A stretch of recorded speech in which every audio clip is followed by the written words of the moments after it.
A very good day to all of you, and I welcome you to Plenary 2 of the International Conference on Forest Education.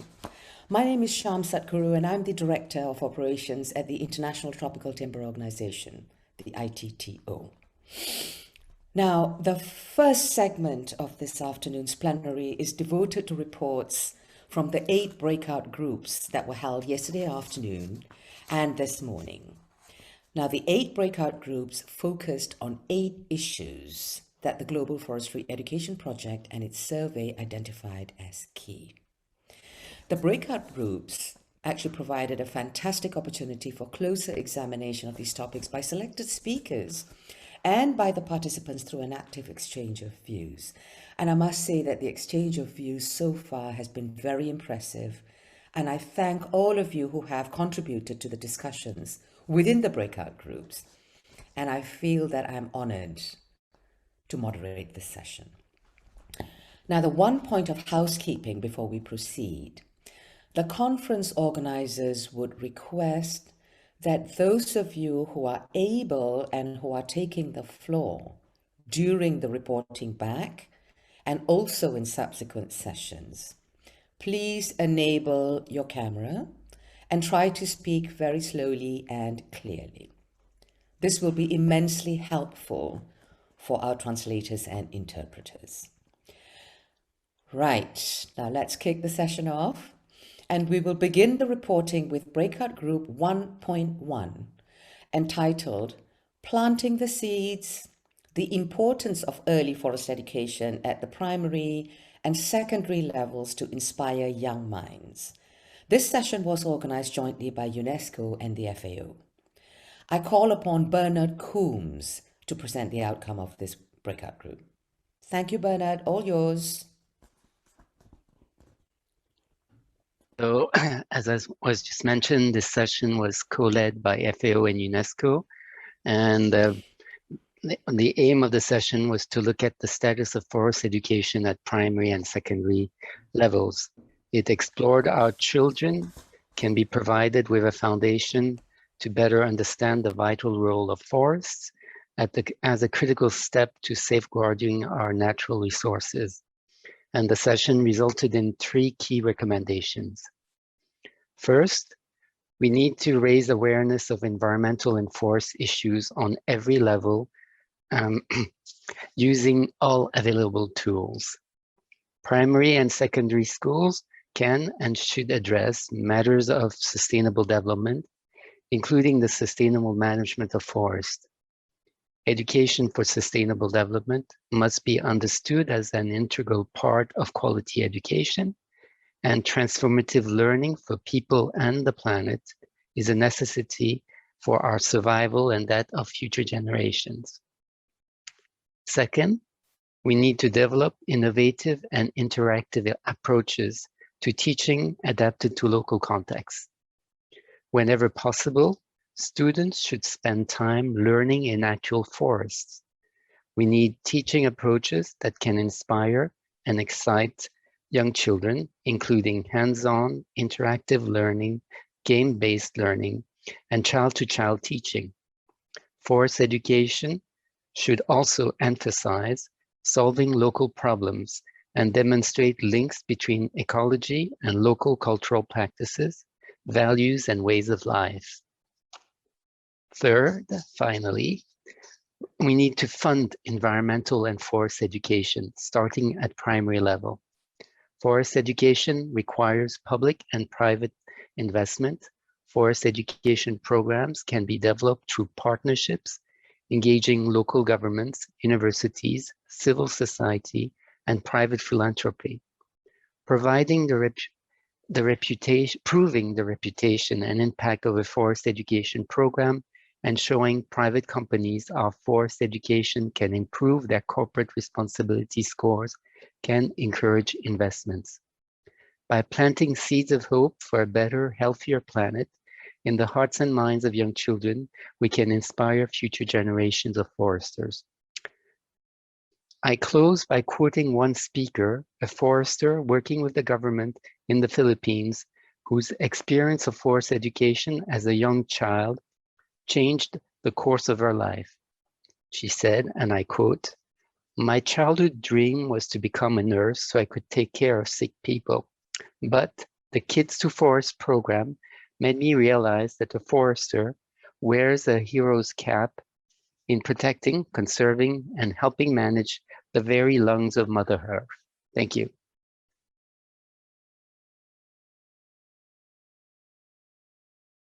And thank you for the interesting points that the breakout group actually highlighted. Now, we'll have to move on quickly due to time constraints, as you all can appreciate. And I would now like to call upon the breakout group 1.2, which focused on the topic of improving the quality of forest education at tertiary level. This breakout group was organized by IUFRO and the Joint Task Force on Forest Education of IUFRO and the International Forestry Students Association, IFSA. Alex Onatunji, I believe you will be reporting for this group. Welcome, Alex. Alex, you're on mute. Can someone please help to unmute Alex? We can't hear him. Can you hear me now? Now we can, Alex. Okay, thank you. On the breakout session is organized by the Joint IUFRO Task Force on Forest Education, and we're looking at what are the things needed to improve tertiary forest education, and these are the key recommendations for the session. One is entrepreneurship should be actively promoted in the curriculum. That is, forestry graduates should look beyond jobs in the formal and informal sectors. They should also to be able to create jobs of their own.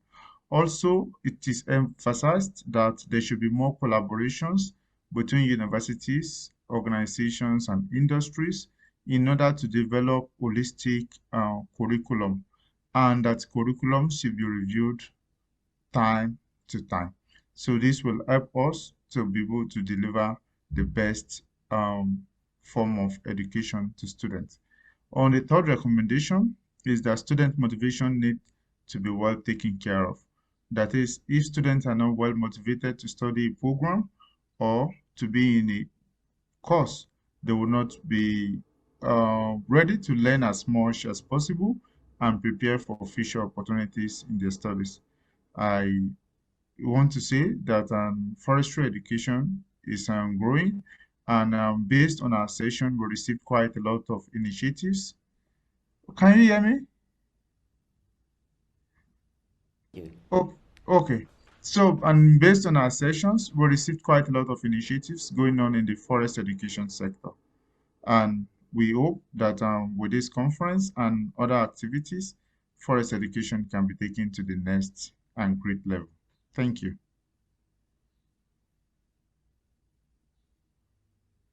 Shyam, you're muted. Fantastic, Alex. Thank you very much. The two key words I took from your 3-minute, very concise but comprehensive presentation is entrepreneurship and collaboration. It kind of matches the thoughts and the ideas that us project partners have for the future of this ICFE project in total.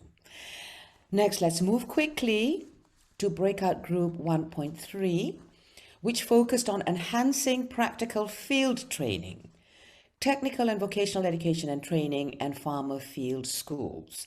This session was organized jointly by the Farmer Field School team. Oh, sorry, no, not jointly, but it was organized by the Farmer Field School team of FAO. Apologies.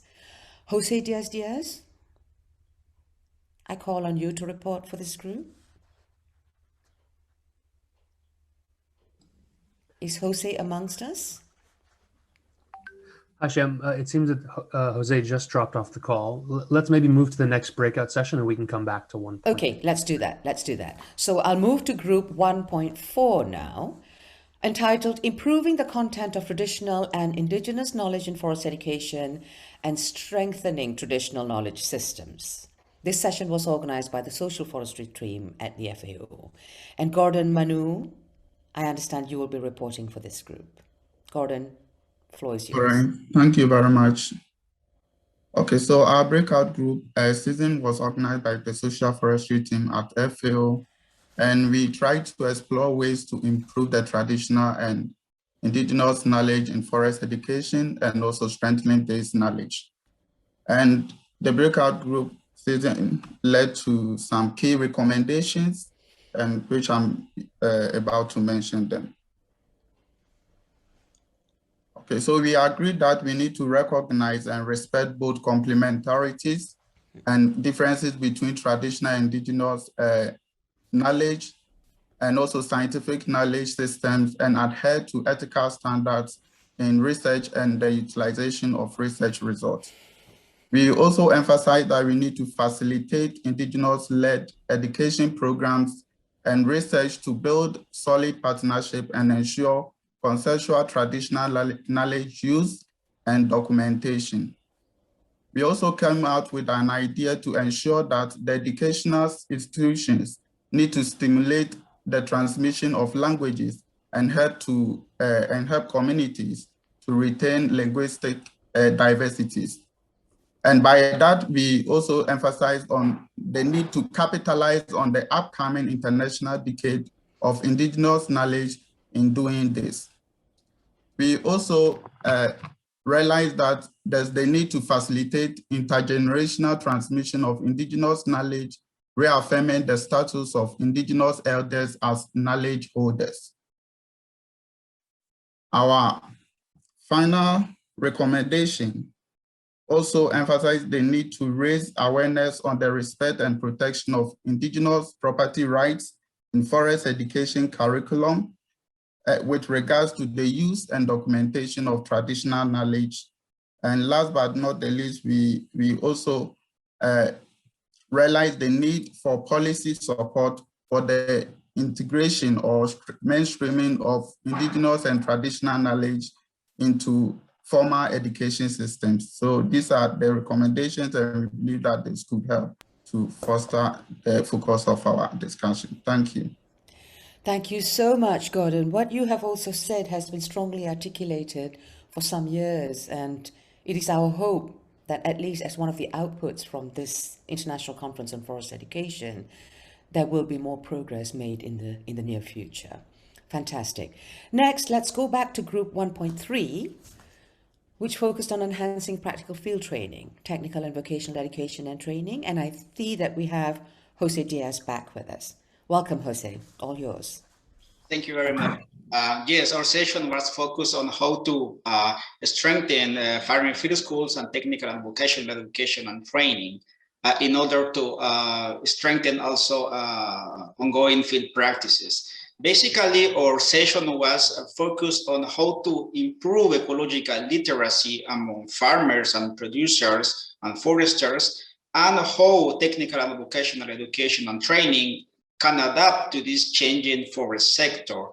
Our session was around three main questions, which was around how important is to strengthen the knowledge and skills of forest users in terms of ecological literacy and sustainable forest management, and also how to better engage youth with Tibet and FFS in similar approaches to contribute to SDGs and other global agendas.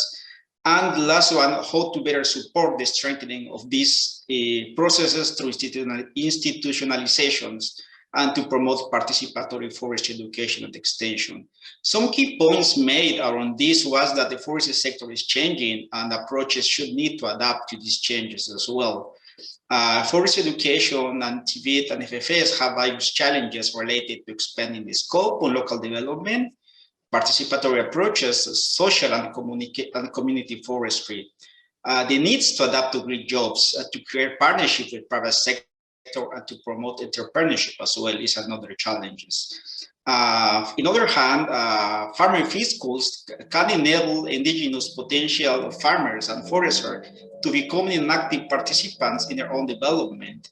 They can empower farmers and producers and foresters to take better decisions and contribute to strengthen ecological literacy, and can help farmers to promote critical awarenesses and helps them to understand the cause-effects relationship of nature and human relations.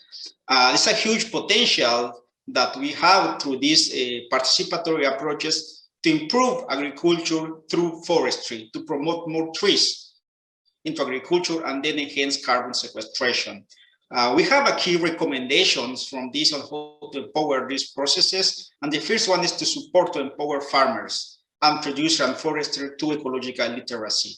The second one is to articulate and create public policies that can support these processes, particularly FFS and Tibet, and also the use of these approaches to create more opportunities and make the forestry sector more attractive. And the last but not the least is to promote more inclusiveness and cross-generational participation in forestry, to include more inclusion from women, from youth, and indigenous populations. Over.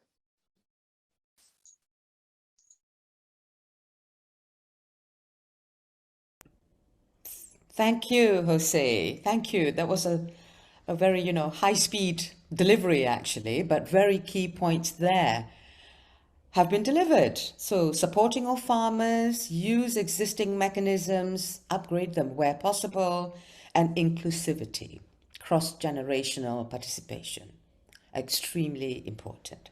Fantastic. Now, I think we may have to jump to breakout group 1.6 first, as we're still waiting for the speaker from 1.5. Excuse me. The title of 1.6 is Addressing Gender and Ethnicity in Forestry Education, organized by the IUFRO Task Force on Gender Equity in Forestry. Kathy Young, I believe, would be presenting for this breakout group. Please go ahead, Kathy. Thank you. Hi, thank you so much for the opportunity. So we're in this breakout room, we talk about the diversity of gender and ethnicity in forest education, the demographics, what causes it, and what to do to improve the diversity. The first key question asked in the recap session is, what are the main obstacles to reach gender equality and diversity? The first answer is to lack of mentoring and role models for underrepresented groups. Unconscious bias and opportunities and support for advanced training are missing or difficult to achieve for the underrepresented groups. The second question is, what is the business case for gender equality and diversity? Is higher productivity by equal and diverse working places will nudge an industry people to implement more diversity in the workplace. When productivity doesn't go up with inequality and diversity at the workplace, human rights are pushed out of focus. Morals and rights are part of the issue and the solution, but don't solve the problem on its own. What needs to be done in general? The first one is affirmative action. And then the second one, academia needs to connect to the rest of the society and the sector. Partnerships needs to become stronger. The last one, we need to talk about positive experiences and share stories about changing things. Key recommendations from the session. Forest education is the key to achieve the goal. We also need to identify the challenges, the evidence, the specifics, and then we can find a solution. Representatives at leadership positions, supportive structures, and closer ties to the rest of the society should be pursued with the aim to improve not just the numbers and the image of the forestry, but guarantee that underrepresented and undeserved groups are recruited to the education and that they stay in the sector. Thank you.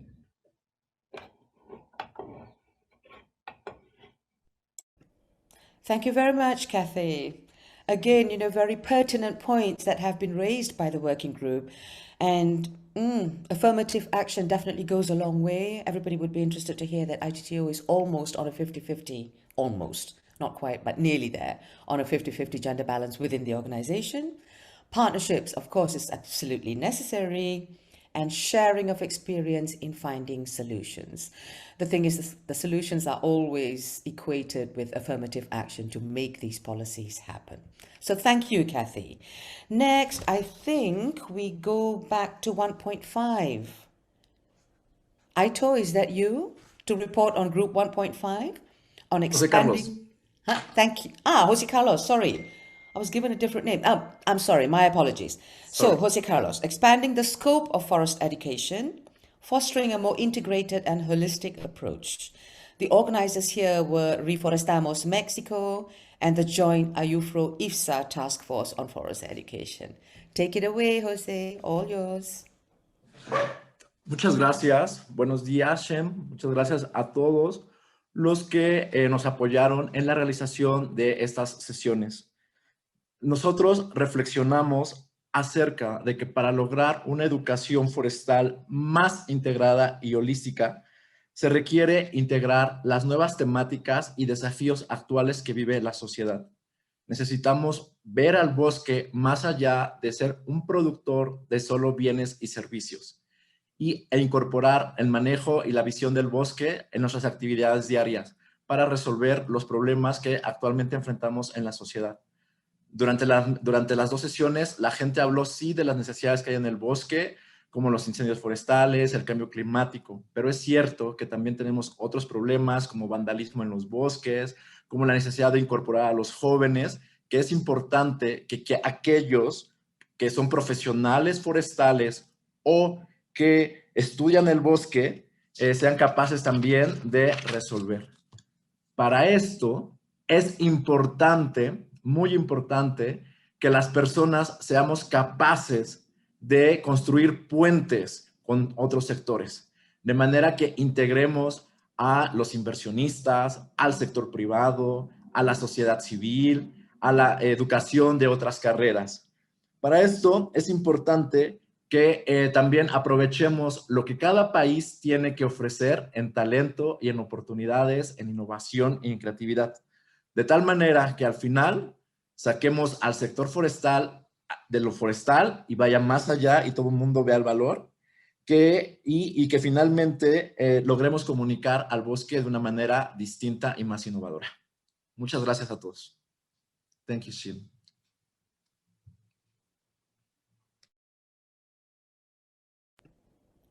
Excellent, Jose. Thank you very much. Building bridges, connecting with other sectors and stakeholders, and explore skills and opportunities that countries can offer. Excellent, very good. Perfect. Now, let's move on to 1.7. And this 1.7 breakout group focused on the juncture of forest education and employment. And we have Ali Baloui, who will report on the work of BOG 1.7. Thank you, Ali. All yours.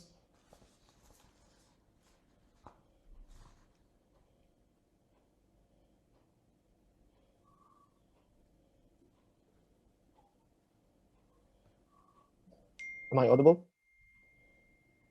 Speak a little bit more, please. Can you hear me? Yes, now we can hear you.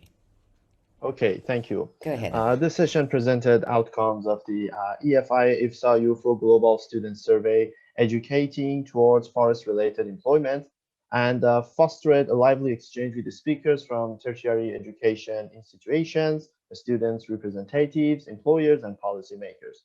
The key recommendations from the session are improve international linkages, partnerships, and collaboration among different forestry schools with employers and with different sectors, and then inculturating students in both the knowledge and work-life paradigms of the forest sector, and then continuous support to forestry learning institutions and forest-based enterprises and green industries, and then additional courses on soft skills in later stages of education programs, and foster knowledge that does not change with time, like soft skills and critical thinking, and lifelong learning, and continuous support to ensure learning facilities stay up to date on the labor market needs.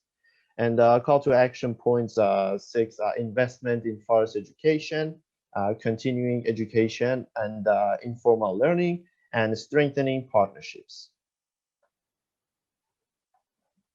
Thank you very much, Ali. Again, the matters that you have brought up have been widely and extensively discussed, in several different fora. And I think the aim there is fit for purpose between the forestry educated graduates and for the employment sector. No doubt a lot have in common, but there are some gaps that still need to be filled. So thank you for that. Highly interesting. And now to the final breakout group, 1.8, entitled 10 Reasons Why You Should Take a Job in Forestry. Changing the public's perception of the forester through strategic communication. And this was organized by the FAO's Forest Communicators Network, which will be presented by dear Maria Di Cristoforo. Thank you. Thank you, Maria. So yes, as you said, this breakout group led by the FAO Regional Forest Communicators Network explored why many people still have an outdated idea on what it means to work in forestry and what can be done to attract the best and brightest to consider forestry as a valuable career choice. So there are 3 recommendations from the breakout group to address these issues. First, we need to strengthen forest communication globally, such as through a global communication campaign for a general audience to motivate more young people to choose a career in forestry. Second, we need to mobilize regional and local partnerships and existing networks to join forces in tailoring the message to their context. And third, we need to raise awareness among youth about the huge range and diversity of successful and profitable career paths in forestry. Young people do not have a clear picture of what it means to study forestry, nor how the sector plays a fundamental role in solving many of the greatest sustainable development challenges, including poverty and climate change. At the same time, the forestry work environment is perceived as being high risk, low tech, insecure, and remote. Forestry also has an outdated, if historically accurate, image of being a male-dominated macho field that requires physical strength to succeed. To do this, we need to reach young people through targeted communication campaigns tailored to regional and local contexts. We also need to work towards greater visibility of female foresters in order to create visible role models and peers. We need to communicate to young people that forestry is not just about trees or felling trees, but about managing forests and environments to help people, achieving the Sustainable Development Goals, contributing to green economies, and solving key societal challenges. We need to increase understanding of the wide range and diversity of career paths in forestry, from working outdoors in nature to developing high-tech solutions using remote sensing and artificial intelligence. By taking action and investing in communication, we can reignite interest in forestry as a career among young people and attract the next generation of foresters who will champion the sustainable management of one of the world's most precious natural resources. And here is a little example for you.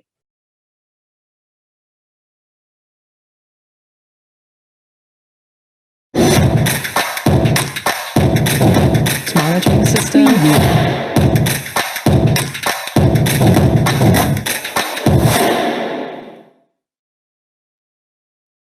Thank you.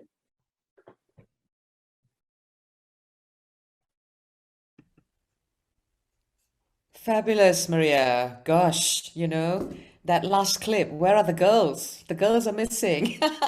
So to all the ladies in the group, please think about this a little bit more. Forestry ain't boring, I can tell you that. I've been in the field for 30 years.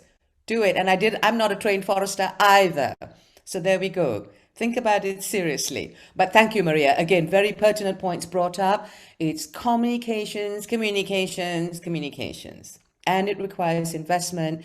And out of the whole segment so far, what we can deduce is the youth is our future. Whether you're boys or girls, the youth is our future in actually reflecting the true value of forests and the ecological, environmental, and economic benefits, social benefits that it can actually give the whole world globally. So this concludes this segment of the plenary session. And I wish to thank all the 8 rapporteurs for your very concise and comprehensive and very thought-provoking reports this afternoon, and also to the breakout group organizers, speakers, and conference participants so far. Please don't go away, because the next segment of this plenary session, which we will slip into quickly and seamlessly, consists of a roundtable discussion entitled Then and Now, the Evolution of Forest Education in a Global Landscape. Now, we are devoting 70 minutes to this segment. Let me just briefly introduce the aims of the roundtable, which is to raise awareness and spotlight innovative, unique, and promising approaches to forest education that are helping to change perceptions about forests' roles and to expand the skills needed for sound forest stewardship. Forest education has evolved from putting a heavy emphasis on timber production to presenting forest management as a more holistic science for the delivery of multiple benefits of forests and trees to society. The roundtable will explore changes in formal forest education at university level, but also look at informal education of youth and also of communities as forest stewards. We have 3 distinguished speakers who will set the scene for the discussion to follow soon afterwards. I have the great pleasure of introducing our first speaker, John Innes, who is the Dean of the Faculty of Forestry at the University of British Columbia, Canada. In addition to his long and distinguished career at the UBC, Dr. Innes is the President of the Commonwealth Forestry Association, Chair of the Standing Committee on Commonwealth Forestry, and the Chair of the Asia Pacific Forestry Education Coordination Mechanism. Sorry, everyone, I have to read from the sheets because my brain can't cope with so many honorary and wonderful positions. He has received several awards for his contributions to forestry education and research, and we are honored to have John here today to share his observations and experiences of forestry in higher education. He has also been a staunch global leader and advocate for several decades. John, all Thank you very much. Welcome, John. I will just share my screen and make sure everything is running.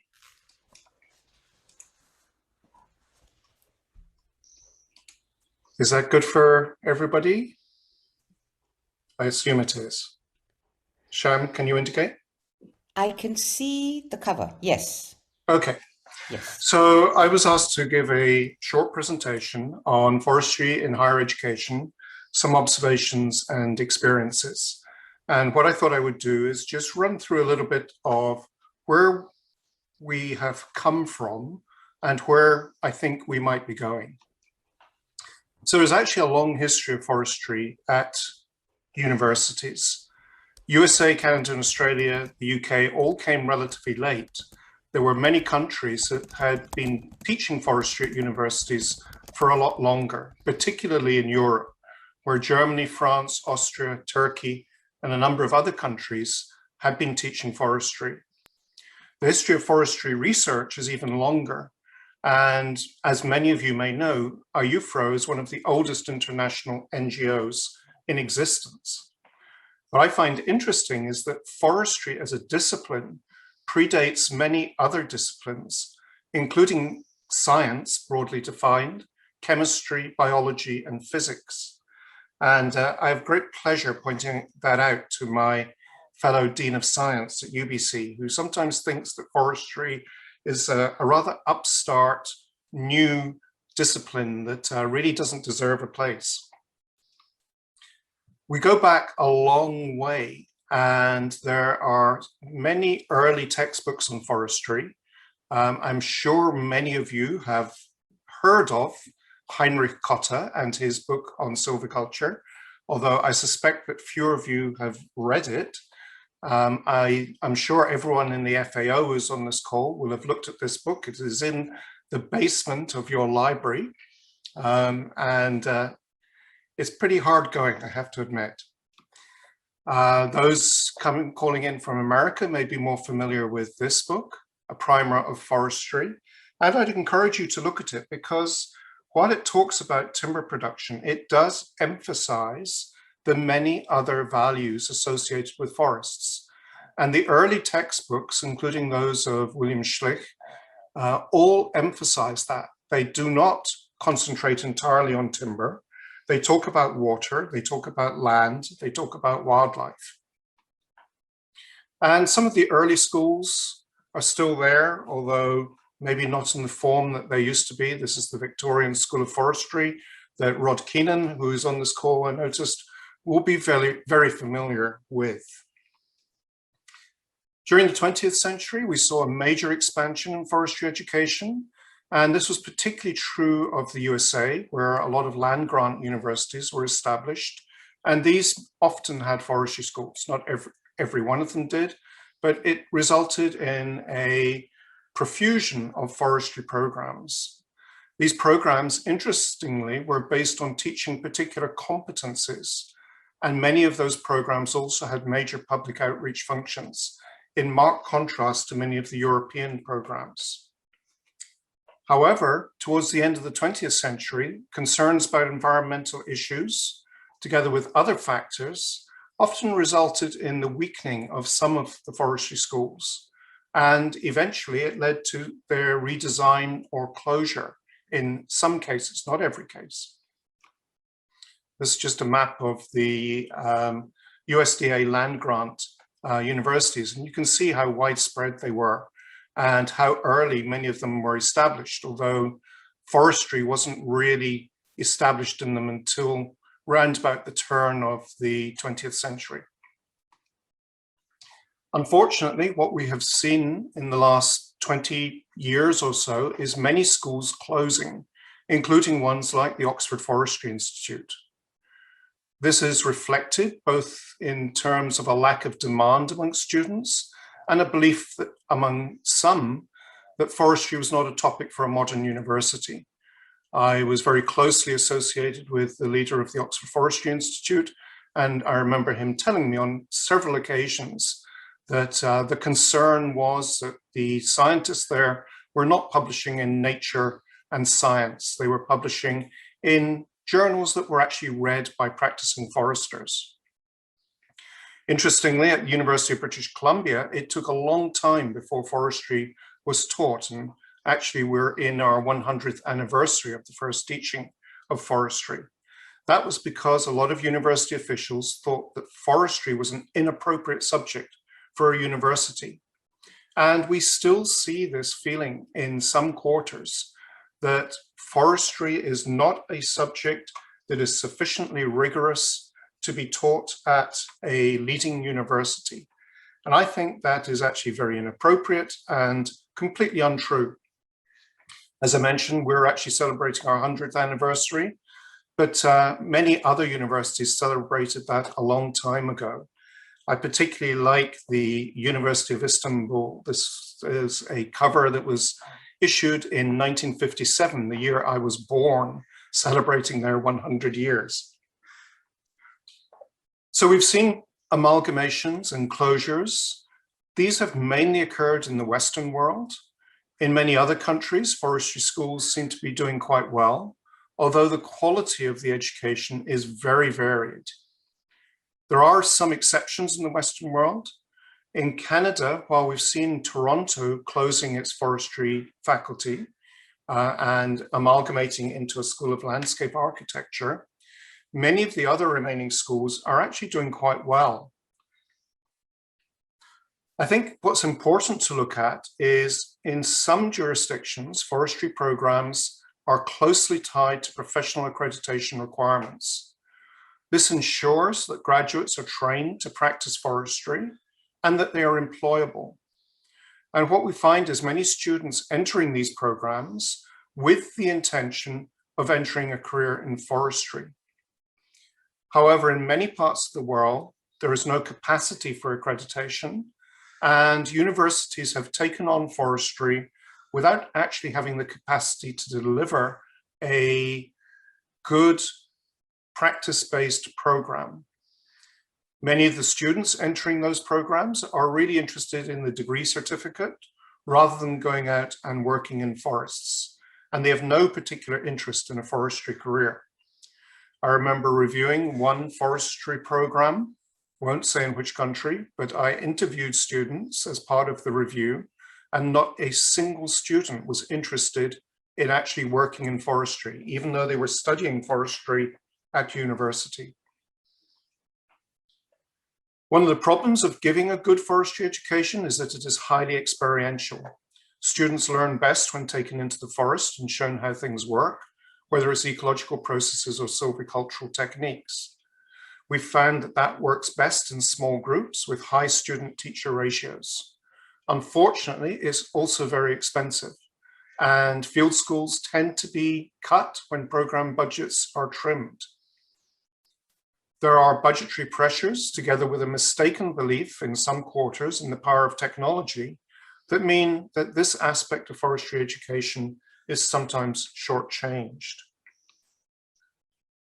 So facilities such as research forests and arboretums are expensive to maintain, and often the skills needed to do so are difficult to find. We have a major shortage of plant taxonomists and dendrologists globally, and it is very difficult to find good teachers in this area.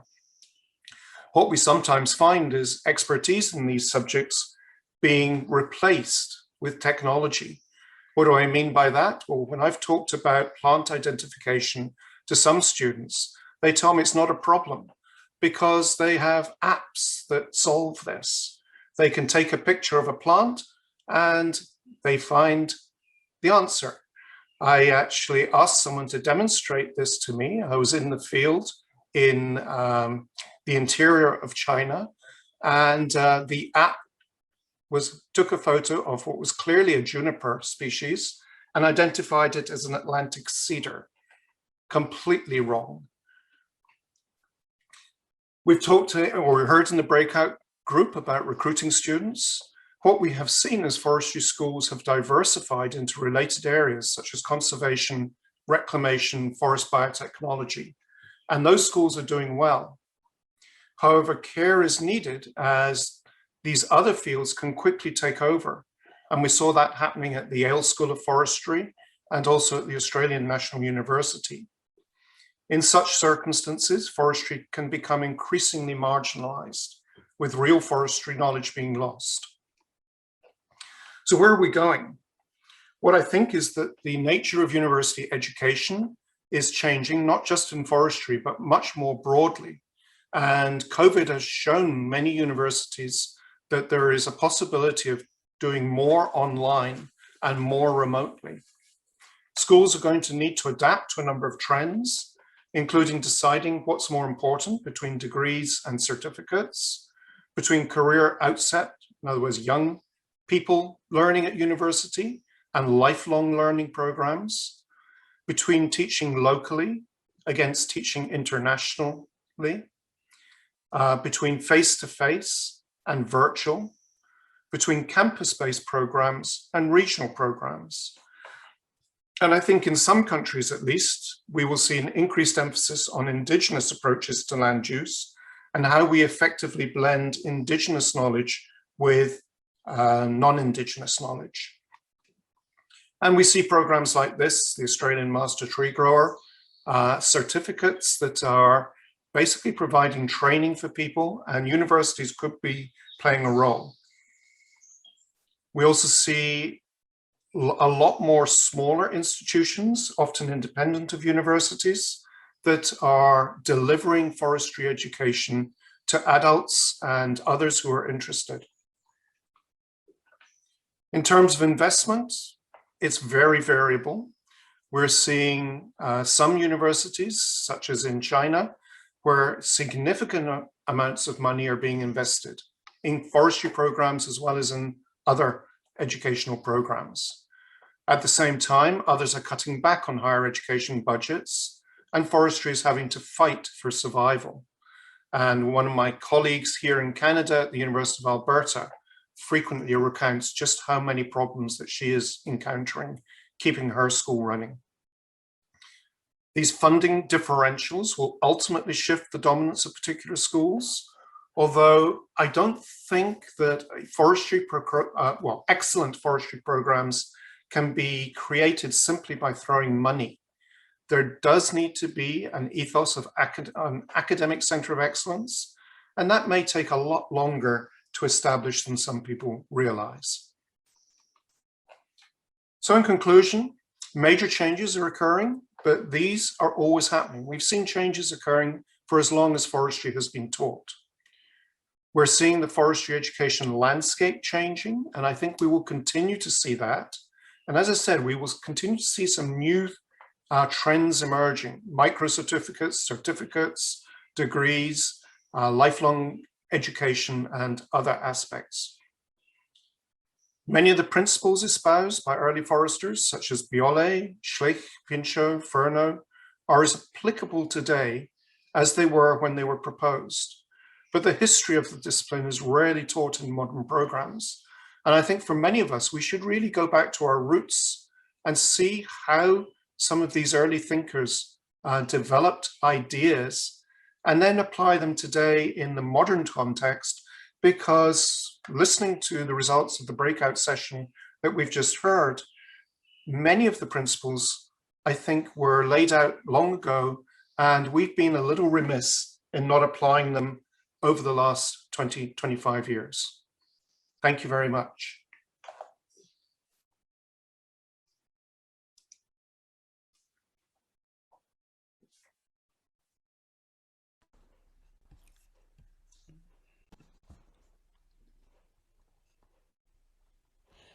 John, can everyone hear me? Yes? Yes, okay, because the unmute button wasn't so clear then.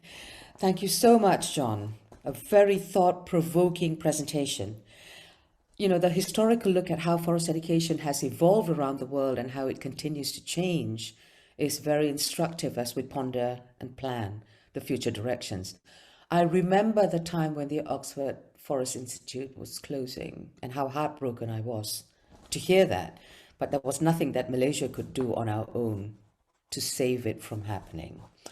And as you say, the adaptation to current demands for the forestry sector is extremely critical. But I wish to share my thoughts. I think the moment is now. The moment is now because the climate sector is finally taking forestry very seriously. And I think there are plenty of opportunities that we can explore in recalibrating perhaps the position and contributions of forestry to climate change mitigation and adaptation. And this is where we need all of your support in order to make this happen. For that sake, please endorse the call to action. You will see guidance to the ICFI call to action in the chat box. And please take a look at the 8 bullet points which are detailed in the call to action. They are all geared towards quick and transformative change that we all need for the good of the forestry sector. Right, now I have the great pleasure to introduce our second speaker, Felix Finkbeiner, who is a visionary and catalyst for youth engagement in forestry. As I said earlier, the youth is our future. In 2007, at the age of 9 years old, Felix launched the youth initiative Plant for the Planet, with the vision that children could promote climate justice by planting 1 million trees in every country. This gave rise to the Trillion Tree campaign, which so far has involved nearly 100,000 children and youth in 75 countries in tree planting. Felix is the chair of the board of Plant for the Planet Foundation.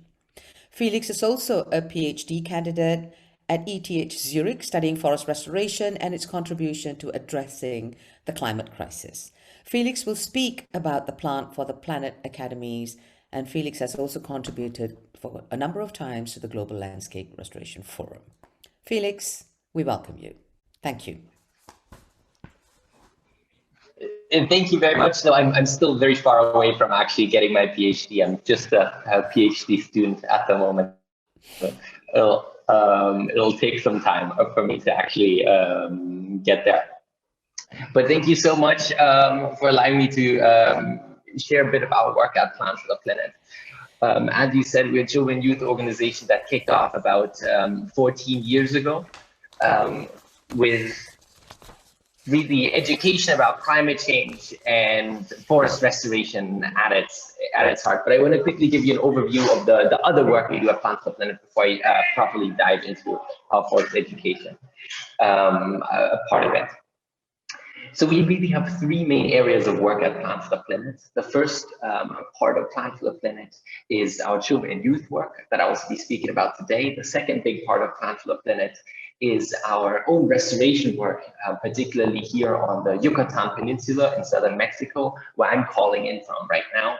We've got a team of just over 100 people here that are working every day to bring back degraded forests as part of this big Mayan forest of the Mexican Peninsula. This year we'll be planting, actually the rainy season just started and we're about to start planting in 1 week. And we'll be planting 2.5 million trees this rainy season with an overall mission to restore but also conserve the wonderful forest ecosystem here. The second big part that I'll be telling you a little bit later as well is our software tools help restoration projects around the world. But the most important part is our children and youth work. It all started when I was supposed to give a little presentation in my class about the climate crisis 14 years ago. And when I prepared that presentation, I found out about a woman from Kenya that you all are familiar with, I'm sure, Wangari Maathai, and her wonderful work of planting trees, a tool for women's empowerment. But I was 9 years old. I didn't understand this wonderful complexity and the genius of combining these two things. The only thing I understood is that trees help us in tackling climate change. And this is why I told my classmates that we should be planting 1 million trees in each country of the world without knowing what a million was or how many countries even existed. But my classmates, those other 9-year-olds, thought the idea was great. And this is why a few weeks later, we planted our first tree. And this is really where we were incredibly lucky, because 2 local journalists reported about this. And that's somehow some other schools found out about what we were doing and also started planting some trees. And it kind of spread from there. And then we had a slightly older student who created a very simple website for us, which was essentially just a ranking among local schools of how many trees each had planted. Lots of schools wanted to outcompete their neighboring schools. And this is how Plants the Planet spread at the beginning. It was essentially a competition of which school can plant the most trees. But increasingly we had a lot of journalists ask us questions. They wanted to understand why we're doing all of this, and a lot of these our young 9, 10-year-old tree planters were now being interviewed and asked about all of this. And this is when we realized that we really needed a sort of educational approach to help them better understand and articulate what we were all about. And this was the birth of our Plants the Planet Academies that started about a year after we began with this work. And the mission really here is empowerment and education of 10 to 12-year-olds around climate change and forest restoration. So that when they are planting trees, they know why and how it fits into this broader mission of Plants the Planet. And I just wanted to quickly show you how these academies work. They're always a meeting of about 50 to 80 kids from a local area.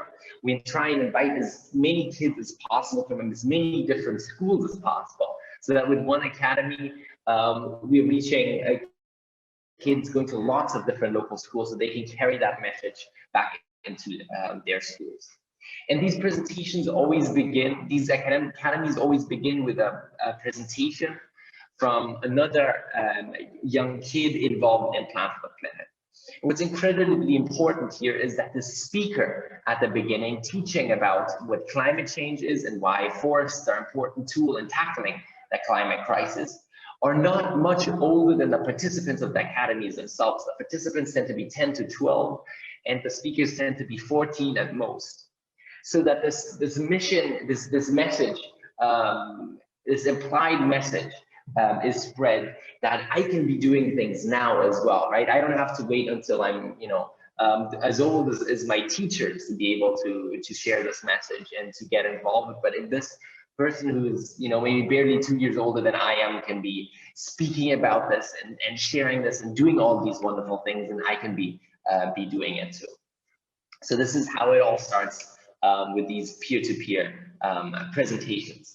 And after that, we play games during these academies, mainly with the use of a global map to really understand the global differences in how much CO2 different parts of the world are emitting and how wealth is distributed around the world. And of course, we also talk about global forests in this process and which consequences we're expecting from the climate crisis, right? How people are suffering from it differently in different parts of the world. And after that, we do something which we call our rhetoric training, though that's a very grandiose word for a very simple activity, really, which is that everyone takes a part of that presentation and presents it to another group of kids. And the whole idea in this process is not really to learn any fancy rhetoric skills. Obviously, that would widely exceed the scope of possibility in such a quick workshop. but rather to simply experience that. It's incredibly easy to give a presentation. Anyone can give a presentation. Anyone can give a talk and then share this message. And they're experiencing that because at that academy, since most of the participants are maybe talking publicly for the first time. And then, of course, the best part, the favorite part for all our participants is the actual planting action at the heart of our academies, where we go out and plant as many trees as possible. So this is not just an abstract conversation in a city with city kids about the importance of forests, but we get out there into a forest and experience it. And during this, we actually also learned the importance about all the little details of such an academy and how it signals to the participants. We realized that when we used to always plant maybe one tree, we sometimes have challenges in how many trees we can plant at these academies if we're in the center of a city, for instance, and the space is limited. But we realized that if we plant one tree with our 50 kids participating in this academy, their ambition later on and things they want to do themselves often include planting one tree. And if we go out together and plant 200 trees together, their ambitions are much bigger in seeing what they can themselves can contribute. So we really realize that all these details matter a great bit. And after that, we've got our World Cafe, which is also rather simple. We split up into smaller groups and think about different questions regarding what we can do afterwards. So these are questions of how do we organize a tree planting event? How do we get other children, youth involved in supporting us in doing this? How do we get our parents to support us? How do we get journalists to report about what we can do? Since, you know, a big part of this mission is obviously to spread general awareness of the challenges of climate change and obviously protecting the world's forests. And then after that, as part of this is really the most important activity, which is that all our participants split into their school groups. The schools they come from, often 3 or 4 kids from each school, and they make plans of what they want to do in their schools after the academy. So when they go back to school next Monday, what are they going to do to contribute to fighting climate change and to restoring the world's forests? So they make plans, and we're going to plant 500 trees, and on Monday we're going to talk to our head of school and tell them about why this is important and what we learned. And on Tuesday we're going to give presentations in all of our classes to teach all the other kids about what we learned and so on. And of course all of them get our slide deck from the beginning of the academy. So they have a set of slides they can already use themselves, a slide that they've already seen and another child present. Obviously they can adapt it, but then use it to spread the message themselves with the skills that they learned in the rhetoric training. And this really then leads into the final and most important part of our academy, which is the presentation of these results in front of the parents picking you up.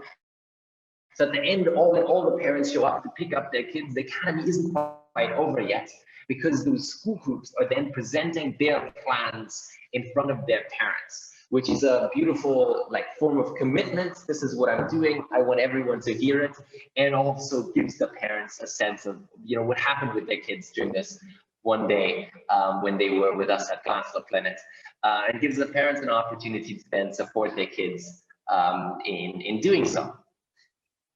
And at the end, there's an official ceremony in which every ambassador receives a certificate or every participant receives a certificate as a climate justice ambassador. So these are the main elements of our academy, which run for pretty much exactly 1 day. And we've so far organized about 1,600 such academies in 75 countries around the world, and have had over 90,000 kids that have participated in these academies and have then become our Plants the Planet ambassadors.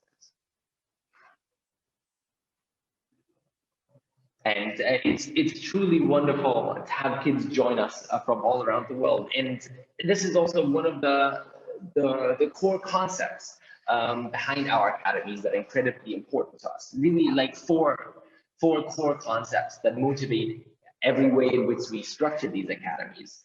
The first aspect is this sense of a global family. A really important part of what we talk about during these academies is the fact that there are tens of thousands of other kids that have gone through this very same program all around the world, and that you're now part of this global community of climate justice ambassadors, all with the same mission of planting trees, conserving forests to tackle the climate crisis. The second, I guess most obvious part of what we do here is this peer-to-peer approach, right? You're not learning from adults. Obviously, there are adults there for, you know, legal reasons and supervision reasons, but you're learning from other kids your age and experiencing that you can do it too. I used to give a lot of presentations about these academies and at these academies in the early years of Plants for Planet, but I don't do any of academies anymore because, you know, I'm simply too old for that. The third really important aspect to how we design all of this is that it's action-centered. It's about empowerment. It's really less, obviously education is a really important part of it, but that's not the focus of what we are trying to achieve, but rather the focus is this concept of empowerment, that participants are noticing, oh, this is super easy, I can do this too, I can get involved, I can plant trees, I can give presentations, I can speak to my mayor to convince them to do something. And more. And it's also that we believe, and this is the fourth and final point of a concept behind our academies, is that children and youth are excellent messengers at spreading this message of the importance of conserving forests and preventing the climate crisis, because they are bringing that message back to their schools, they are bringing it to their parents, and in diffusing it in lots of other ways as well. Now, as everyone else, we've obviously had big challenges in moving this online in the past 1.5 years. It obviously works, and we've continued organizing our academies online, but a really important part is this community feeling at the academy, that there are all these other kids in your area that care about this too and are gonna do this with you. And obviously the social aspect is missing a lot in these online academies. So we're really hoping to be able to start in-person academies as soon as possible. And all of this work is possible because of our wonderful program coordinators. These are our external employees, around the world organizing these academies in their countries. And we're always looking for new people to support us in running these academies in your own country. We're really willing to host them anywhere in the world. So if anyone here is interested or knows someone who's interested in this kind of work, I'm always excited. And now to conclude, I just want to tell you a few stories of some of these kids that have participated in these academies. Number one here, this is actually me on the left, and just in case that's not obvious, when I was around 11, I think. And right next to me is my good friend Sagar, who participated at one of our academies, roughly that age. He's originally from Nepal. He is now 24, I believe, and he is the Chief Technology Officer at Plant for the Planet. I mentioned briefly at the start that about a third of our work is building software tools, free software tools for restoration. And he, one of our early ambassadors, is now leads a team of 12 developers building these software tools that I just want to quickly show you. So we built a global platform in which 160 participating restoration projects can showcase their wonderful work with polygons of exactly where they're working and satellite imagery of how these sites are changing and detailed descriptions of their work. And they can use this platform to collect donations to grow their restoration work. And what's really important with our platform is that we at Plant for the Planet don't take any cut of the money. 100% of the money goes directly to these restoration projects. As I said, we have 160 participating projects so far, and we fundraised 32 million trees through this platform so far. So you can find it at plantfortheplanet.org, or you can also download the app in the App Store. And it allows you to donate trees. It allows you to gift trees to your friends. It allows you to participate in competitions of who plants the most trees. And everyone also has their personal tree counter in which they can see how many trees they've contributed to all around the world. Felix, we're running a bit over time. Yeah. Yeah. So it'd be great to wrap up. Okay, then let me just skip forward a little.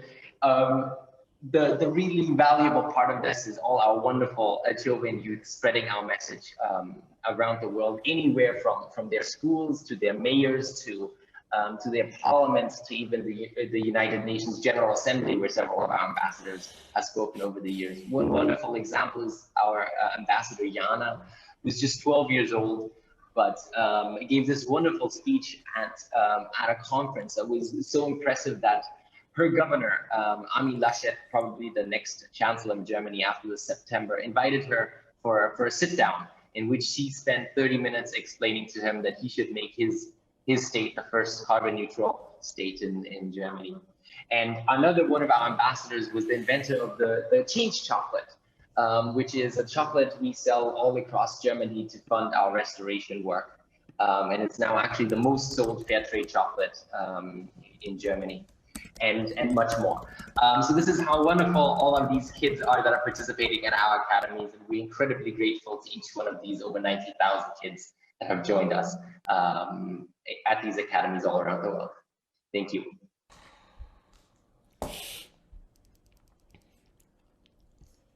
Thank you so much, Felix. I think you have touched the heart and inspired perhaps, all the people who are participating at this particular session right now. I remember hearing you present at the Global Landscape Forum in Germany, probably in 2018. And I remember how impressive that was. And to everyone in the room, I suspect that the Plant for the Planet project lies at the bottom of the intensity and tenacity of the German Ministry for Food and Agriculture to fund this particular conference that we are running now and the project that the three main partners have worked on. So yes, very far-reaching effects, very impressive figures also on the ambassadors and the young people. The youth are the future. I'll repeat it for the third time. To participants in the room, please do enter your questions in the chat box or comments that you have on the presentations as we go along. And when we reach the question and answer session, I may select a couple of questions that appear now, if not already collected from the minutes earlier, to pose to the speakers. And if anybody wishes to make a comment or ask the question directly, please use the raise your hand function, through which the co-facilitators or co-hosts of this plenary will be able to let you in. Thank you for that. And now I have the great pleasure to introduce our final speaker, Marie Ngodo. Marie is a program officer for training and learning initiatives at RECOFT, based in Bangkok. She has well over a decade of experience promoting rights and providing training for indigenous peoples and local communities in the Asia-Pacific region. Marie is also a proponent of traditional and indigenous knowledge, which reflects identity as an indigenous woman and her education and work experiences. Marie has a master's degree in social and development studies and in lifelong learning. Marie will speak on traditional and indigenous knowledge for a resilient forest. And by the way, RECOFT were also ITTO's regional partners for this whole project. And thank you for all the hard work they put in to help us with it. Marie, over to you. Thank you. Hello, good day, everyone. It is my pleasure to be part of this plenary session. So I am Marie, and I am a trainer in RECOFT, and I'm going to be talking about traditional and indigenous knowledge for a resilient forest. I am part of the breakout session on the same topic, and I am actually glad that we are extending the conversations that we've had in that breakout session to the plenary. So next slide, please. So as mentioned, I am a member of the Kankanaey Igorot indigenous peoples from the Philippines. So what you see in the screen is a picture of my hometown, Sabangan, which is in the Cordillera region. I grew up beside forest and rice paddies. Kankanaey is also the name of my mother tongue. When I was young, however, I would leave my mother tongue and cultural heritage behind every time I entered school. That's because they are not considered as important, and English and Filipino were the languages of instruction from primary to university levels. But there are some progress in the Philippines. Now, there is the National Indigenous Peoples Education Program, and it provides for the use of mother tongue as a language of instruction. Through the National Indigenous Education Program, the Philippines aims to ensure that the rights of indigenous peoples to basic education is responsive to their context, respects their identities, and promotes the value of their indigenous knowledge. Next slide, please. So I am telling my personal story to illustrate the development of traditional and indigenous knowledge in my country. When I was young, traditional and indigenous knowledge was marginalized or labeled as inferior. Today, it is slowly getting the recognition it deserves through a global movement to protect one's right to identity and to preserve time-tested knowledge. This movement is crucially important, particularly at this time when we face climate change and the loss of biodiversity. Traditional and indigenous knowledge offers a way of looking at the world in which nature is seen as a living being, people are part of nature, and everything is expressed in terms of living relationships. So in RICOF, where I work, we work with thousands of indigenous and local communities to restore and manage forest landscapes. In doing so, we support our community partners to integrate their local knowledge and practices into plans for sustainable management. So next slide. So from my background in the Philippines, I will invite you to move to Thailand, where RICOF's main office is located.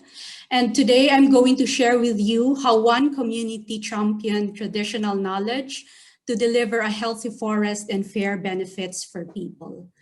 So this is the Quan Kreng. Now, this is the second largest peat swamp forest in Thailand.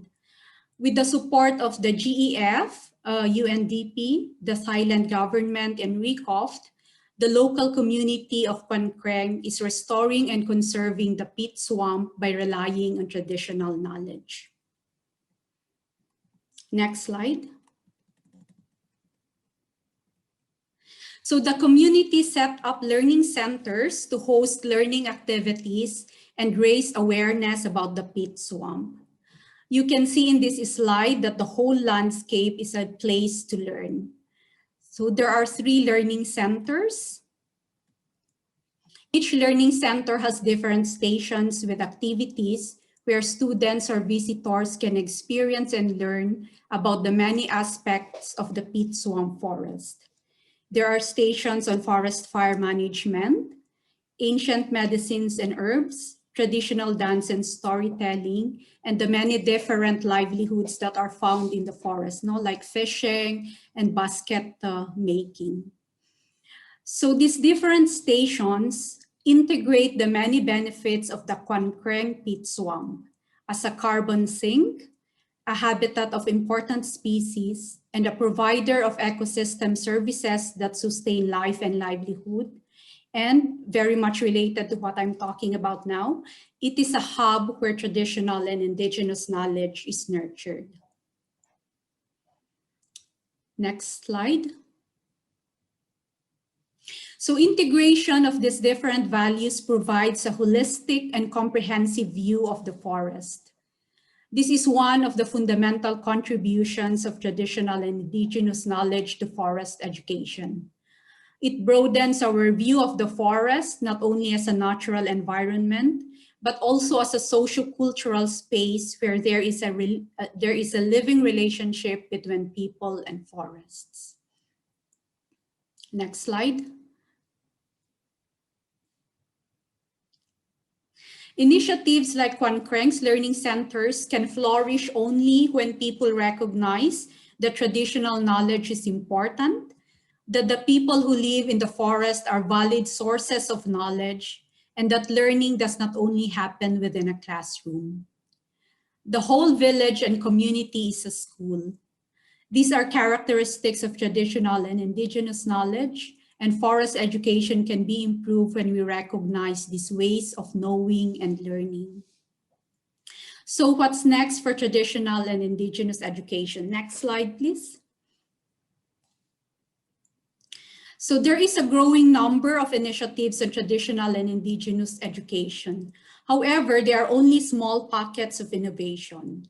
They are usually done as pilot projects that depend on funding that may only be available for a few years. So we should go beyond pilot projects. Another one is the integration of traditional knowledge in formal education requires an enabling environment with policy support. Many initiatives are not yet institutionalized and are not supported by policy. We still have a long way to go with policy, with funding, and with documentation and research in relation to traditional and indigenous knowledge. Third, we need to continue to build capacity for understanding different ways of knowing and learning, and for developing and scaling up curriculum that integrates traditional and indigenous knowledge. And finally, we should highlight the issues and actions needed. Conferences such as these that showcase traditional and indigenous knowledge in the dialogue and call attention to its importance are a step in the right direction. We must continue to raise awareness and mark the milestones and progress and call attention to actions needed. And next slide. And I look back at the landscape of my village and to the kind of education I received as a young person, where I thought my culture and language were not important. I hope that the next generation of indigenous children will be different. They will take pride in the knowledge system that nurtured their ancestors and in the opportunities this knowledge affords us to have a more sustainable relationship with the forest. Thank you. That's the end of my presentation.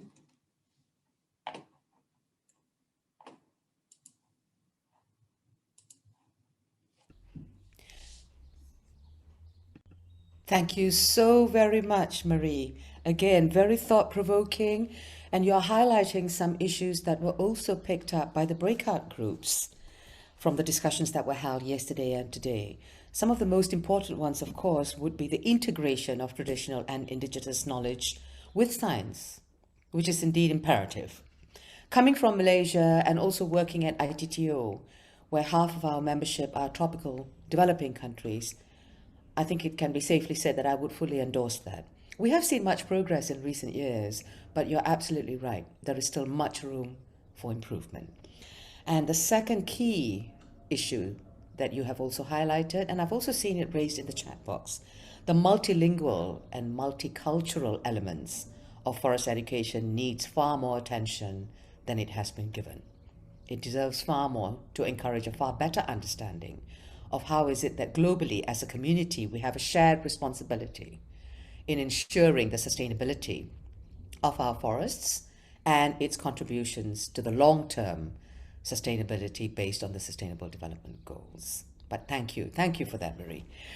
Now, we enter the question and answer session for this plenary session. Now, in order to kick off this third chapter of our plenary, what I would like to do is ask the speakers one question each. And I would be very grateful if you could keep your answer relatively brief. And for those of you who wish to raise questions or wish to make comments, please do use the raise the hand function. And I know some of you have already posed questions also in the chat box. So I have a couple of questions highlighted, which I would like to throw open to the speakers or to the floor. Now, for anyone taking the floor, as I reminded you earlier, please do keep your interventions to the minimal of, let's say, 2 to 3 minutes. And please speak clearly and slowly so that the translators don't get lost in translation. Thank you. Right, John, I think you're on the first leg of this. Let me see. Right. Are you ready, John? Sure. Okay, now the question being put to you is, what strategies have the faculty at UBC adopted to remain relevant and continue to grow the program and thrive while others are changing or even closing? And what lessons have been learned about continually evolving to remaining relevant that would be useful for other forestry programs? Thank you. That's actually a very difficult question to answer. But I thought it might be. What I would say is, what we have done is, as a faculty, is try to diversify. We realized that you cannot teach a modern forester everything that they have to know in a single program. We try as much as possible, but it's impossible. It is impossible. Even with the Canadian 4-year program. Our 4-year program basically teaches a lot of science in the first year. So we, in effect, only have 3 years to teach forestry. So what we have done is actually increase the number of programs that we have available. And in particular, we've increased the number of master's programs. So we now have masters in international forestry, in sustainable forest management, in urban forestry, and in geomatics. And they are very different in character, but it adds it adds a year to the training that students can have. And they proved to be very popular. We've also expanded our undergraduate programs, including more specializations. So for example, we have a program in urban forestry. It's the only program in Canada. There's only about 4 or 5, as far as I know, in North America. And we did that because we know more and more people are living in urban areas. So I think what is really important is to watch what is happening in your catchment area in terms of students and adapt to that. Now, some universities are very local, and I've been surprised at just how locally focused some American universities are, with all due respect to the USA. But other universities are more international, and I think they are doing better. I saw in the chat people arguing that you have to teach forestry locally.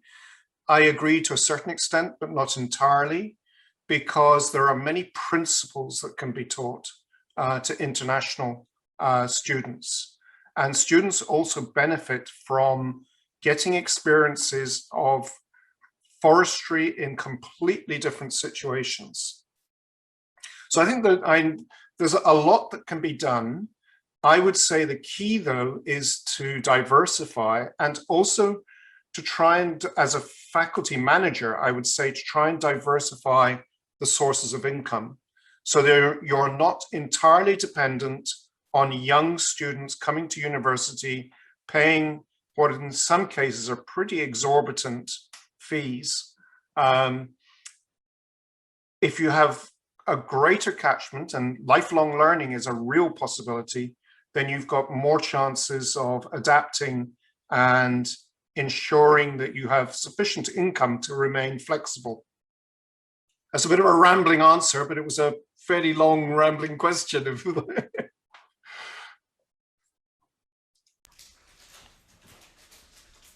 Thank you, John. Yes, I must admit it was a fairly rambly question, but it was a bit difficult to fit what we're trying to get, to fit in with the needs of this plenary, actually. And from what you've said, the key elements, again, adaptation, diversification, and expansion in order to remain, expansion of curricula in order to remain relevant. And I also support your views completely on, the debate between national versus international. I mean, coming from a country that relied on international guidance also in terms of sustainable tropical forestry, I would think that it has both sides to gain so long as local conditions are also very much taken into account and has to form the basis of either the teaching or the field practices. So yes, that's absolutely fantastic. Felix, you're next on the line, I'm hoping. Now, the question for you is, the Plant for the Planet Academy is at the heart of your theory of change of Plant for the Planet. Now, you already explained in your presentation as to what the different roles are, but how do you see the role of the academies in lasting change? How do you see what role these academies can play in long-lasting change in the communities where you engage, particularly outside Germany, naturally, right?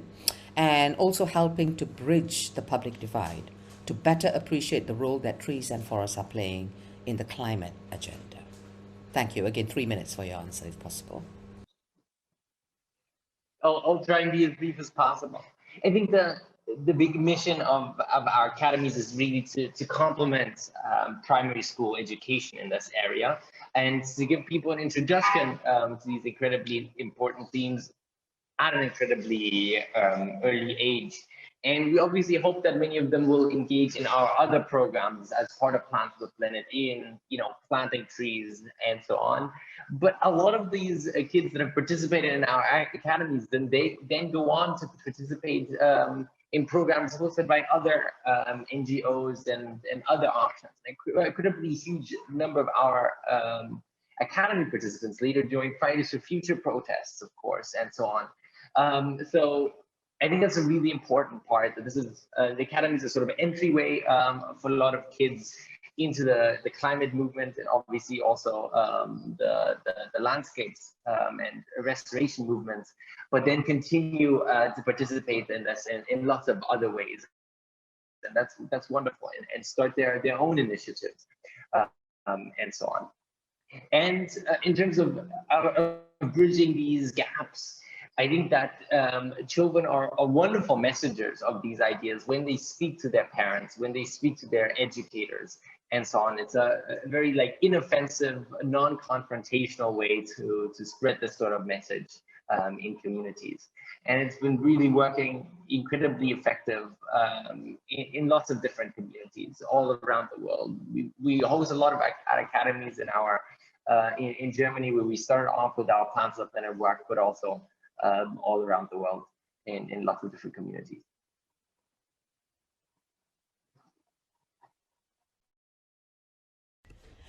Felix, that provides some guidance actually, because the sustainability of such efforts and such academies, of course, are key. I mean, looking at the SDG agenda that is supposed to stretch till 2030, and I have no doubt that it will be amended and again, hotly debated and negotiated to be expanded yet again, perhaps to 2050 or beyond. And the longevity of such programs with the children who are the youth of today, they will become the mid-tier of society by then. And the hope is, of course, that the children of today who are participating in these academies and the Plant for the Planet program will continue to advocate the need and the necessity for such programs for the benefit of the planet in the long term. So thank you for that. Right, Marie, last one for you. Sorry, first question, but the last amongst the three speakers. Your presentation focused on the importance of traditional and indigenous knowledge and the benefits that both can offer. Can you perhaps identify a couple of gaps or challenges in the process of integrating traditional and indigenous knowledge into forest education? I ask this question because there are many out there who perhaps fail to see the necessary connection or the link between the two. Right. Thank you. Thank you, Marie. Yeah, the work that we have done with the in the Quan Kreng, it's actually a very long process, no? And this is something that we did not see in the presentation. It took like maybe 3 years it took 3 years before the Education Board of Thailand endorsed that it went through a lot of assessment so that it is compatible to the standards and indicators that was set up by the Education Board, no? And then after that, if it's okay, then it went through their endorsement. So it was a long process of facilitating the communities to come together with the teachers in the 3 provinces where this project was occurring, and also a long process of having it endorsed by the education ministry.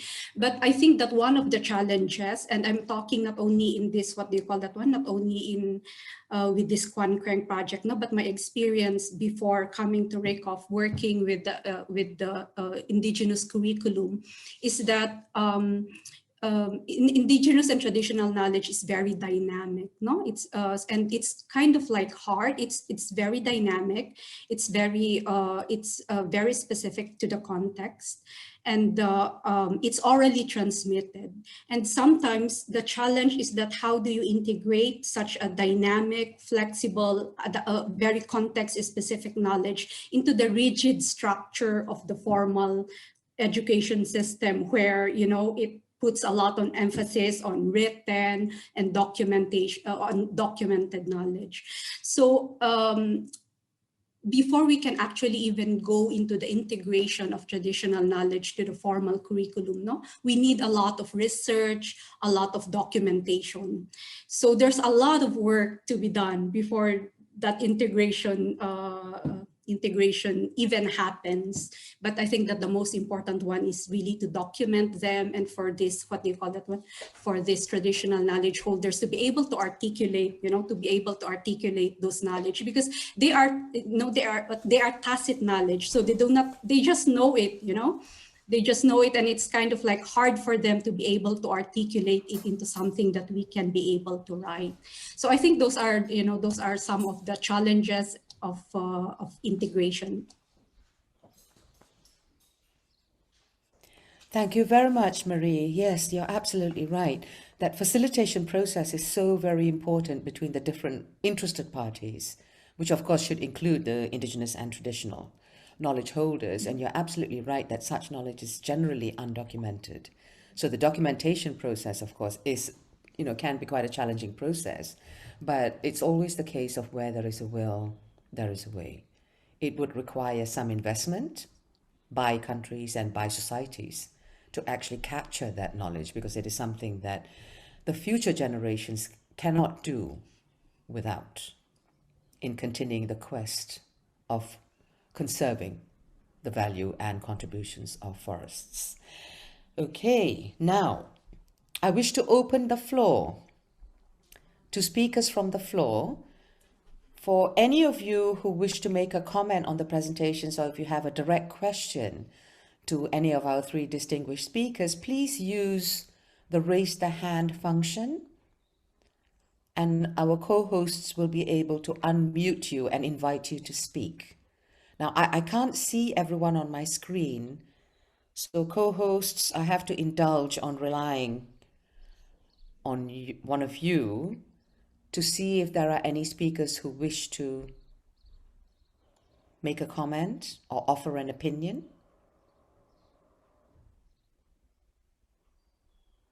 Otherwise, it's a case of identifying a few questions that came up in the chat, which I would have to throw open for the roundtable discussion. I see one hand being held up. Zimbili Sibia?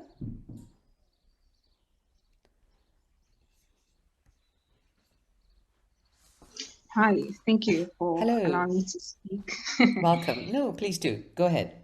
Yes, firstly, thank you so much for everyone who contributed the thoughts and input, and especially our presentation today. So I'm from Stellenbosch University in South Africa, and my major input, thought, but also something to just leave in the air for pondering, is that in our current context, in South Africa, for instance, we have a situation of unemployment, of course, within the forestry industry, where about 10 years ago, there was a huge demand for forestry educated people, or at least young people, to go into the forestry industry. But now there is a very bitter taste, from graduates about the degree, which obviously impacts the future of the forestry, because they are the ones that talk to people about the experience, which makes it difficult to encourage young people to be in the industry. So the current challenge is that there isn't a promising job market for forestry graduates. And at the moment, the perception is that you get a degree to work for a company, but there isn't an integration of how to turn your knowledge into an opportunity for entrepreneurship. And one of the recent challenges, for instance, was that like a group of students that are trying to address is we have, for instance, some of our departments that are functional. However, you'd find that it is a forestry department that with people that are working with, policy implementation or climate change related implementation, but it would employ people from the environmental sciences background and not necessarily people from forestry. And I think that's also something that from an institutional perspective that we may need to truly investigate between the institutions and the industry if our curriculum is serving the needs of the institution of the industry. Because if our graduates are not employable, then what are we advocating people to study forestry for? And for some people, it's not necessarily for the sake of they don't necessarily have a drive to fight climate change. To them is we need to get out of poverty, and education is an opportunity.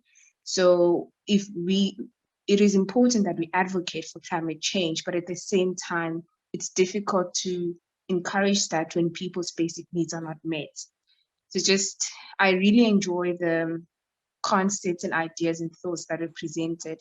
And Felix's presentation for me was very inspiring because young people, they may not even know that they have an opportunity to have such an impactful change, especially in my country, with regards to forestry. And them being exposed to a project like Felix's, for instance, or an initiative like Felix's, can start to shape the mindset of what they can contribute to impact the country, and not necessarily for the sake of, I want to get a job one day, but understand that it's a global footprint. But yeah, those are just my thoughts. And thank you for allowing me to speak. Zimbali, thank you so much for your comments. And I'm not quite sure whether I could really, well, yes, I could identify a couple of points which actually forms questions, which is reflected in the next question that I had highlighted for the whole group, actually. In other words, where does forestry education sit in the global movement for landscape level approaches integrating multiple land uses? I know yours was more specific to the connection between forestry and the industry. And I remind everyone of the comment that I made slightly earlier in the plenary session today. It's called the fit for purpose element. In other words, do forestry graduates actually fit the needs of employers from the industry and vice versa? And there needs to be some kind of a bridge there to educate both sides on the benefit of both. And as you say, there needs to be a discussion between the institutions. And government policy, I think, is extremely important here. It's government policy also that can help to connect those dots. Now, I'll stop talking. Now, we have a few other hands that are raised. So, co-hosts, can someone follow the order in which the hands were raised, and please unmute one more person? I think it might be Bello who was the second in the queue, or was it Ashabir? It's Bello next, Shay. I'm over to Bello. Okay, thank you. Thank you. Go ahead, Bello. Okay. Thank you so much for the opportunity. My name is Bella Rafai Wali. I'm a young faculty member here in the Department of Forestry and Wildlife Management of Bayero University, Kano, Nigeria.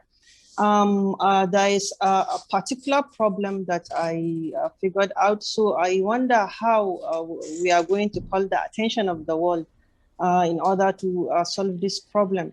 Here in northern Nigeria, usually our indigenous tree species are going into extinction. There is massive deforestation on them. And the only few ones that are being conserved are those that we believe ethnoforestry played a good role in conserving them. for example, the superstitious belief the local population have on those species of tree made them not to be like cutting them for wood and what You're have breaking you. up, So, Bello. and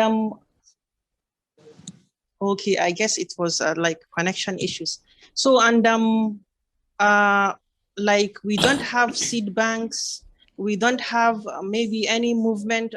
What I'm trying to say here, there is need for like maybe international community or international organizations to come into in order to see a way to conserve these species. So I believe they tally with the indigenous knowledge in order to inculcate in the minds of the local populace on how important these trees are in order to conserve them. And I learned that about 80% of the world indigenous people are the ones conserving the biodiversity of the world. So thank you so much. This is my question. Thank you, Bello, for your questions and your opinions.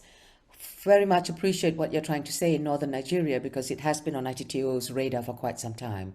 I leave it to you to speak to your government authorities to see and decide which international organization could help them the most. As you know, the International Tropical Timber Organization is one of those that has worked in helping member countries and tropical countries to implement sustainable forest management. And with that comes all the other elements that are attached to respecting sustainable forest management. So please, if you wish to get in touch after this, please do so. Thank you for that. Now, can we go to the next speaker, perhaps? The next person who has raised his hand? Yes. Hello. Ashibir. This is Ashibir from Ethiopia. I'm working for an international organization. I'm a forester by profession. I really just appreciate all the presenters for their nice presentations. Maybe just have one question for John, especially based on your experience and educational background. I wanted to know maybe just what really makes forestry education more attractive and demanding. Because just we are dealing with nature, we are dealing with biodiversity, we are dealing with climate change and forestry, the other forestry sciences. But still, as you clearly indicated in your presentations, and as just it was indicated and mentioned by the former colleagues, just it's not easy just to get sometimes employment opportunity after graduation in the forestry science. So what is just really the key issue or the key matter that makes the forestry sector or the forestry science demanding? Is it the economics, the ecology, biodiversity, the problems like climate-induced problems, and other issues that really makes the forestry education more demanding? Because this is just a critical issue for me to know it. Thank you very much.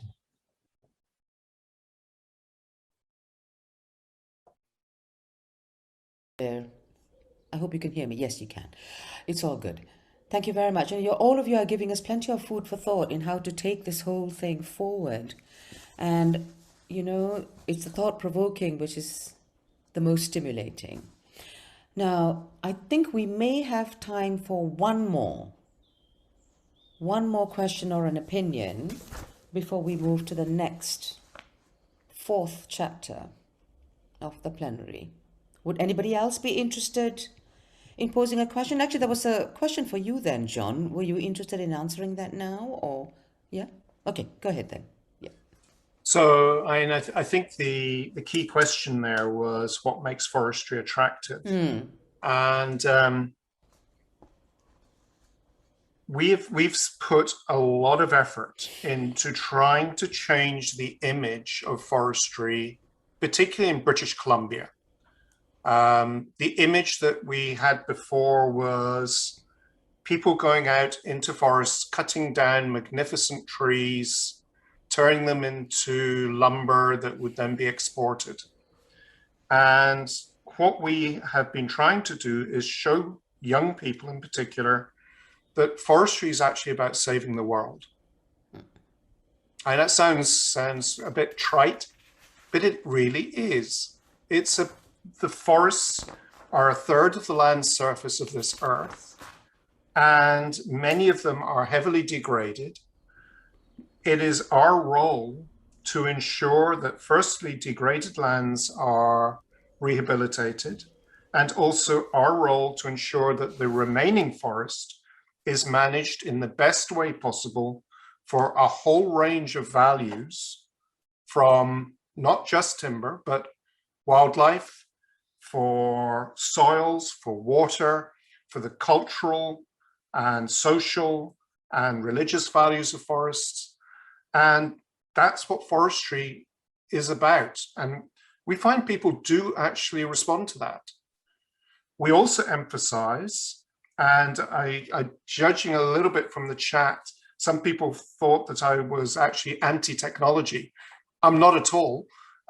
We need to use technology to the best of our ability to help us get the right answers. And technology is changing many aspects. So in the past, forestry has often been seen as a dirty, dangerous, low-paid occupation. Today, it's high-tech. It's exciting. I mean, people are using swarms of drones to plant areas. People are using LiDAR and other remote sensing technologies. People are using very advanced AI in terms of planning operations. And telling young people that and showing them that firstly, there's a lot of potential for technology. There's a lot of also need for people who like to get out to the forest. They can do that. If they don't like working in the forest, there are still opportunities in jobs in the forest sector. And the forest sector is more than just the forest industry. It's also government, it's communities, it's NGOs. There's a wide range of potential employers. And so even if the industry is not doing very well, there are still opportunities for foresters. And we need to make that really clear to young people.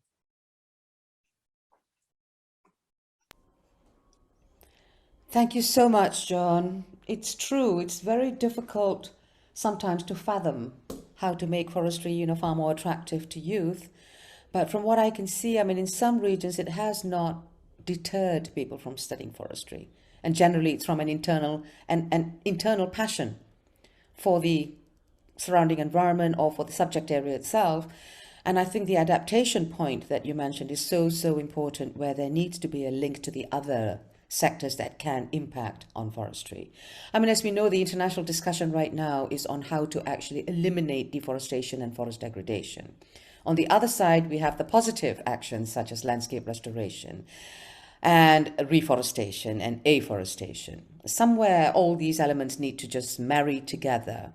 And I've seen a fantastic comment in the chat box from Professor Jorge Alvarez from Peru, who is asking what can be done between the private and public sector in order to assist in tackling all these challenges, and so that the damage to national and international forest heritage is reduced.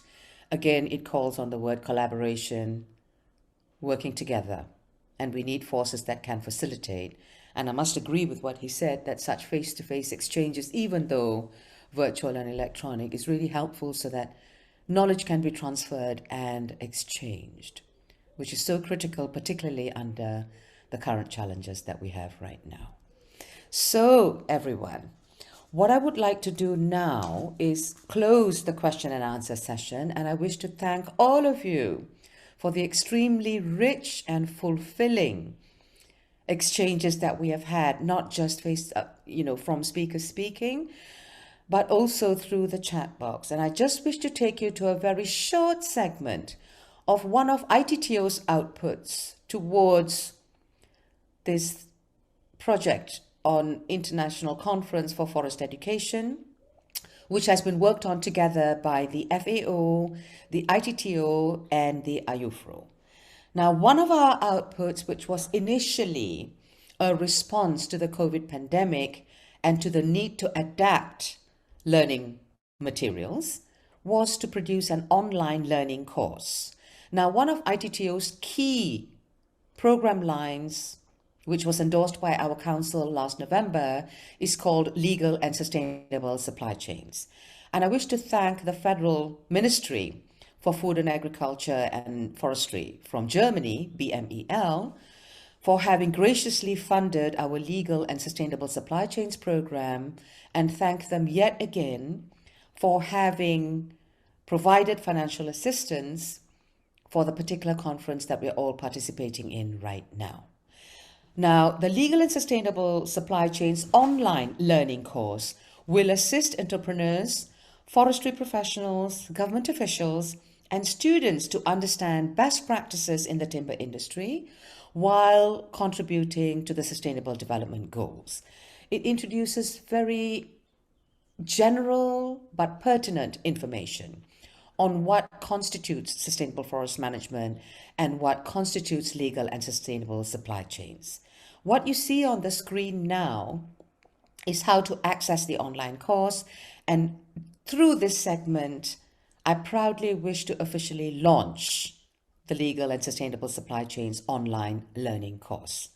We ran a brief test period, and I'm proud also to report to all of you that 70% of the participants on the course awarded it a 5 out of 5 rating, and 90% of those who participated in the testing segment said that they would definitely recommend the course to their contacts and colleagues. Now, I will allow my colleague Matuf to show you, as you can see now, he's showing you the content of the course. Matuf, perhaps you might want to run through that again. Thank you.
Okay,